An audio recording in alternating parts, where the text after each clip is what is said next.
ஒரு சாதாரணமான ஒரு திங்கக்கிழமை தான். எல்லா ஸ்கூல் பிள்ளைகள் எல்லாமே அசெம்பிளியில் அப்படியே நின்றுட்டு இருக்காங்க. திடுதிப்புன்னு பார்த்தா ஒரு நில அதிர்வு அப்படிங்கிறத ஃபீல் பண்ணுறாங்க. அங்கே இருக்கக்கூடிய டீச்சர்ஸுக்கு ஒரு உண்மை புரிஞ்சிருச்சு. இது சாதாரண நில அதிர்வு கிடையாது. ஸ்டூடெண்ட்ஸ்கிட்ட சொல்கிறாங்க, எல்லாரும் பில்டிங் விட்டுலாம் வெளியில் வந்துடுங்க, எல்லோரும் கிரவுண்டுக்கு போங்க அப்படின்னு சொல்கிறாங்க, எல்லோரும் உட்காருங்க அப்படின்னு சொல்கிறாங்க. சில டீச்சர்ஸ் அந்த குழந்தைகளை நெஞ்சோடு சேர்த்து பிடிச்சிக்கிறாங்க. ஏகப்பட்ட அலறல் சவுண்டு கேட்குது. இது எல்லாமே நடந்தது இன்றைய தினம்.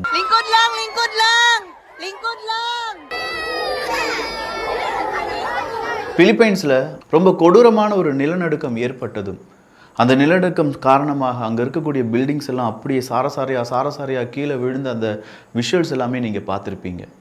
இந்த நிலநடுக்கம் அதன் பின்னணியில் இருந்த உண்மைகள், குறிப்பாக இது பல நாடுகளுக்கு, ஏஷியன் நாடுகளுக்கு ரொம்ப பெரிய ஒரு எச்சரிக்கை அப்படின்னு சொல்கிறாங்களே. பாபா வாங்க சொன்னது மாதிரி 2026 பெரிய அளவில் நிலநடுக்கம் அப்படிங்கிறது ஏற்படுமா அப்படிங்கிற பல கேள்விகளை இது ஏற்படுத்தியிருக்கு. சாதாரணமாக ஒரு மழை ஸ்டார்ட் ஆயிடுச்சுன்னா தொடர்ச்சியாக மழை இருக்கும் அப்படின்னு சொல்லி நம்மளால் சொல்ல முடியும். ஆனால் நிலநடுக்கத்தை கண்டினியூவாக அடுத்த நிலநடுக்கம் இருக்கும் அப்படின்னு நம்மளால் சொல்ல முடியாதனாலும் அதுக்காக நாம் ப்ரிப்பேர் ஆகலாம். அன்பு தமிழஞ்சங்களுக்கு தமிழ் பொக்கிஷத்தின் வணக்கங்கள்.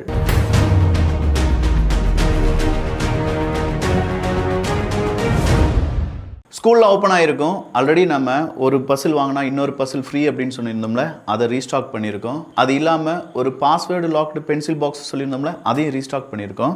இது இல்லாமல் இந்த 2 ஆஃபர் இந்த வீடியோக்கு எண்டில் இருக்குது, வேணுங்கிறவங்க பார்த்துக்கோங்க. பிலிப்பைன்ஸ் அப்படின்னு சொல்லும்போதே பசிபிக் ரிங் ஆஃப் ஃபயரை பற்றி நம்ம தெரிஞ்சிருக்கணும். இந்த பசிபிக் ரிங் ஆஃப் ஃபயர் அப்படிங்கிற இந்த ரீஜனுக்குள்ளே ஏன் ஏகப்பட்ட எரிமலைகள் இருக்குது, அந்த எரிமலைகளை ஒட்டியே நிலநடுக்கம் அப்படிங்கிறது உருவாகி கொண்டிருக்கிறது அப்படிங்கிறதை நம்ம தெரிந்து கொள்ள வேண்டும். இப்போ இந்த நிலநடுக்கம் அப்படிங்கிறது பிலிப்பைன்ஸில் இருக்கக்கூடிய மிண்டனா அப்படிங்கிற ஒரு தீவில் தான் ஏற்பட்டுச்சு.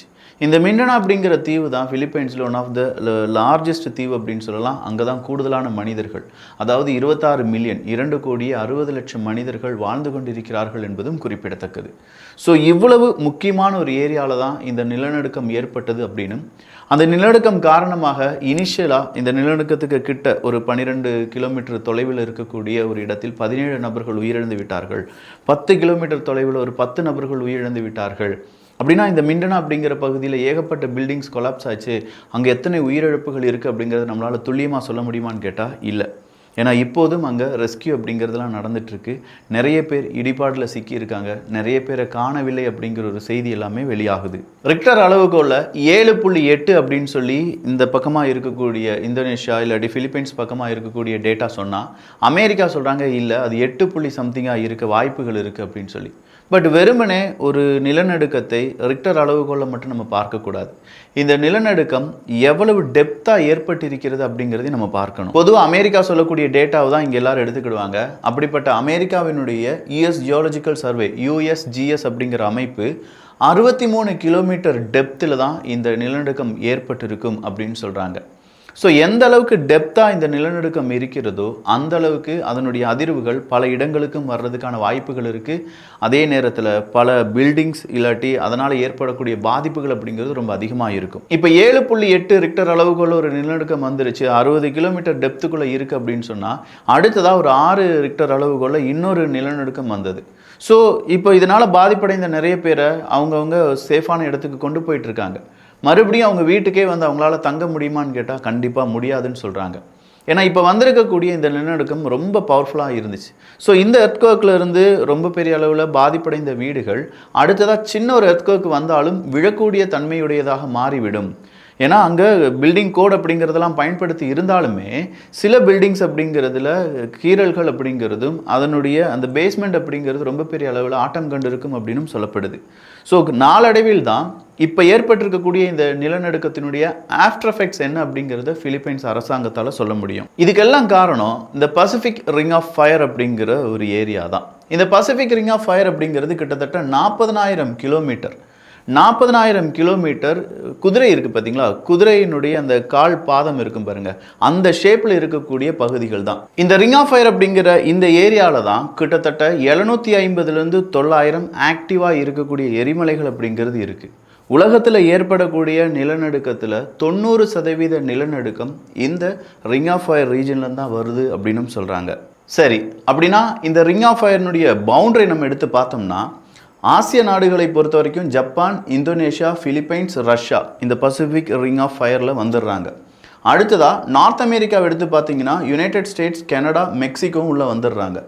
சவுத் அமெரிக்கா எடுத்து பார்த்தோம்னா சிலி, பெரு, எக்குவடார் அப்படிங்கிற நாடுகளும், ஓசியானியாவை பொறுத்த வரைக்கும் நியூசிலாந்து மற்றும் பப்பா நியூகினியா அப்படிங்கிற இந்த நாடுகள் எல்லாமே உள்ளே வந்துடுறாங்க. அப்போ இந்த நாடுகளில் குறிப்பாக நான் சொன்ன இந்தோனேஷியா, ஜப்பான், பிலிப்பைன்ஸ், அதே மாதிரி இந்த சிலி, பெரு, எக்குவடார் அப்படின்லாம் சொல்கிறோம் பார்த்தீங்களா, இந்த நாடுகள் எல்லாத்துலேயுமே இந்த மாதிரியான நிலநடுக்கம் அடிக்கடி வர்றதை நம்மளால் பார்க்க முடியும். ஜப்பானும் இதில் இருக்கிறனால தான் அவங்களுடைய பில்டிங் கன்ஸ்ட்ரக்ஷன் எல்லாத்துலேயுமே நிலநடுக்கம் அப்படிங்கிறத தாங்கக்கூடிய பில்டிங்ஸை கட்ட வேண்டும், அதற்கான மெட்டீரியல்ஸ் பயன்படுத்த வேண்டும் அப்படின்னு சொல்லி பில்டிங் கோட் அப்படிங்கிறத அவங்க பயன்படுத்துவாங்க. சரி, அப்படி என்னதான் இந்த ரிங் ஆஃப் ஃபயரில் இருக்கக்கூடிய சிக்கல் என்ன அப்படின்னு கேட்டிங்கன்னா, அங்கே இருக்கக்கூடிய டெக்டானிக்ஸ் பிளேட்ஸ் அப்படிங்கிறது தான். இந்த டெக்டானிக் பிளேட்ஸ் அப்படிங்கிறது நார்த் அமெரிக்காவினுடைய டெக்டானிக் பிளேட்ஸும், Eurasian, Indo Australian, Nazca plates இதெல்லாம் என்ன செய்யும், அந்த இடத்துல இருக்கு, ஒன்றோடு ஒன்று உரசுவதற்கான வாய்ப்புகள் அதிகமாக இந்த ரிங் ஆஃப் ஃபயர் ரீஜனில் தான் இருக்கு. அதில் குறிப்பாக சப்டக்ஷன் ஜோன்ஸ் அப்படின்னு சொல்லுவாங்க. இந்த சப்டக்ஷன் ஜோன்ஸ் அப்படிங்கிறது ஹெவியர் ஓசியானிக் பிளேட்ஸ் அப்படிங்கிறது அடுத்த லைட்டர் கான்டினென்டல் பிளேட்டு கூட என்ன ஆகும், ஸ்லைட் ஆகி கீழே போயிடும். இப்படி ஸ்லைட் ஆகி கீழே போகிற இந்த இடம் தான் அதை சப்டக்ஷன் ஜோன்ஸ் அப்படின்னு சொல்கிறாங்க.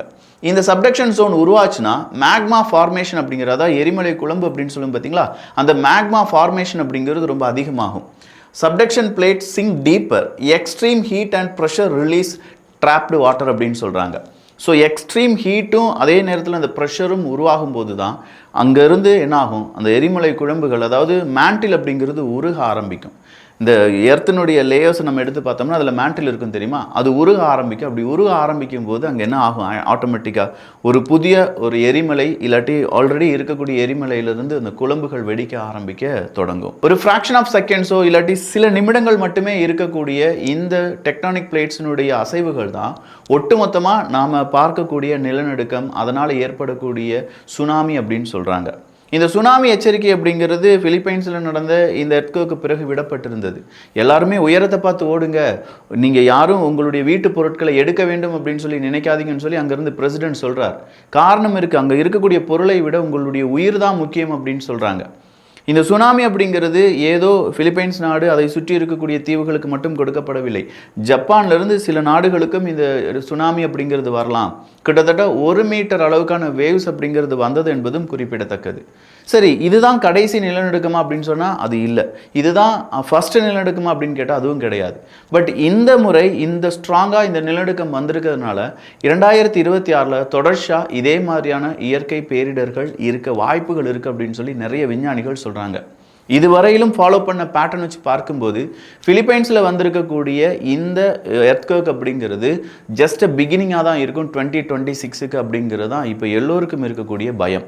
இந்த பயத்தையும் தாண்டி இயற்கை எதை தருதோ அதை நம்மளால் தடுக்கவே முடியாது. ஆனால் அதிலிருந்து நம்மளை தற்காத்து கொள்ள முடியுமான்னு கேட்டால் முடியும். சரி, இது அங்கே ஏதோ பிலிப்பைன்ஸ் ரிங் ஆஃப் ஃபயர் அப்படின்னு தானே சொல்கிற விக்கி, அங்கெல்லாம் வந்து செஸ்மிக் ஜோன்ஸ் அப்படிங்கிறது ரொம்ப கூடுதலாக இருக்குது, டெக்டானிக் பிளேட்ஸினுடைய அசைவுகள் கூடுதலாக இருக்குன்னு சொல்கிற. இதே மாதிரி இந்தியாவுக்குள்ளேயும் பாதிப்புகள் வர்றதுக்கான இடங்கள் இருக்கிறதா என்று கேட்டால் இருக்கிறது. Andaman Nicobar, north east India, Himalayan belt, Gujarat, Delhi, NCR இதுவும் செஸ்மிக் ரிஸ்க் ஜோன்ஸ் தான். இந்த இடத்துலையும் நிறைய எர்த்குவேக்ஸ் அப்படிங்கிறது வர்றதுக்கான வாய்ப்புகள் இருக்குது. அப்போ இதுலேருந்துலாம் நம்ம தற்காத்து கொள்வதற்கு building code, early warning system, public drill, school safety, hospital safety இதுதான் நம்மளை ப்ரொடெக்ட் பண்ணும். ஸோ இந்த ரியல் ப்ரொடெக்ஷன் அப்படிங்கிறதையும் நம்முடைய மாணவர்களுக்கும் இளைஞர்களுக்கும் சொல்லிக் கொடுக்க வேண்டிய கட்டாயம் ஒவ்வொரு நாட்டுக்கும் அந்த அரசாங்கத்துக்கும் இருக்கிறது. ஒரு டிசாஸ்டர் அப்படிங்கிறது ஏதோ நமக்கான தலைவிதி அப்படிங்கிறதுலாம் கிடையாது, ஒரு ஃபேட் கிடையாது. டிசாஸ்டர் அப்படிங்கிறது அது இயற்கையாக உருவாகக்கூடியது. பட் நாம் மனிதர்கள் அந்த டிசாஸ்டரை பார்த்து படித்து நிறைய விஷயங்களை தெரிந்து கொண்டோம். அப்படி நிறைய விஷயங்களையும் தெரிந்து கொண்ட பிறகு ப்ரிப்பேர் ஆகாமல் இருக்கிறது தான் இங்கே டிசாஸ்டர் அப்படின்னு சொல்லலாம். ஸோ பிலிப்பைன்ஸ் அவங்க ஆல்ரெடி தே வெல் ப்ரிப்பேர்ட் அப்படின்னு சொல்லலாம். ஜப்பான் தே வெல் ப்ரிப்பேர்ட் அப்படின்னு சொல்லலாம். இதே மாதிரி பல இடங்களிலும் ப்ரிப்பேர் ஆகி இருக்கக்கூடிய ஜனங்களுக்கு மத்தியில் எந்த விதமான முன்னெச்சரிக்கையும் இல்லாமல் ஏற்படக்கூடிய இயற்கை பேரிடர்கள் 2026 அது எல்னினோ வந்துருச்சுன்னு சொல்கிறாங்க, சூப்பர் எல்னினோ வந்துருச்சுன்னு சொல்கிறாங்க, பருவமழை ரொம்ப கம்மியாக வந்திருக்கு, இல்லாட்டி ரொம்ப பின்தங்கிய டேட்டில் வந்திருக்கு. ஸோ கண்டிப்பாக இந்த முறை பல பிரச்சனைகள் இருக்கும் அப்படின்னு சொல்கிறாங்க. இது எல்லாத்துக்கும் நம்ம ப்ரிப்பேர் ஆகணுமா வேண்டாமா? இது நமக்கு கிடைச்சிருக்கக்கூடிய வார்னிங். அந்த வார்னிங்லேருந்து இதை எப்படி நம்ம அடுத்த கட்டத்துக்கு கொண்டு போக போகிறோம் அப்படிங்கிறது மட்டும்தான் நம்ம கையில் இருக்குது. ஸோ எகெயின் நான் சொல்கிறேன், disaster is not a fate, but without any preparation that will be a disaster. அமேசானில், ஃப்ளிப்கார்ட்டில் 800 ரூபா, 900 ரூபா, 1200 குறைஞ்சி இதே கம்பெனிக்கான இந்த லஞ்ச் பாக்ஸ் உங்களால் வாங்கவே முடியாது. பட் நாளைக்கு ஒரே ஒரு நாள் மட்டும் இந்த 2 லஞ்ச் பாக்ஸும் 499 ரூபாய்க்கு கிடைக்கும். ஒவ்வொன்றும் 499 ரூபா. 2க்குமான லிங்க் கீழே கொடுத்துட்றேன். இல்லை இது கூட அந்த வாட்டர் பாட்டிலும் வேணும், அதை ஆட் பண்ணிங்கன்னா அதை நீங்கள் 69 ரூபாய்க்கு வாங்கிடலாம். ஸோ 499 ரூபாய்க்கு பெஸ்ட்டான ஆஃபர். வேணுங்கிறவங்க வாங்கிக்கோங்க. அதுக்கான லிங்க் கீழே டிஸ்கிரிப்ஷனில் இருக்குது. நல்லதை பகிர்ந்து நல்ல சமுதாயத்தை உருவாக்குவோம். நன்றி, வணக்கம்.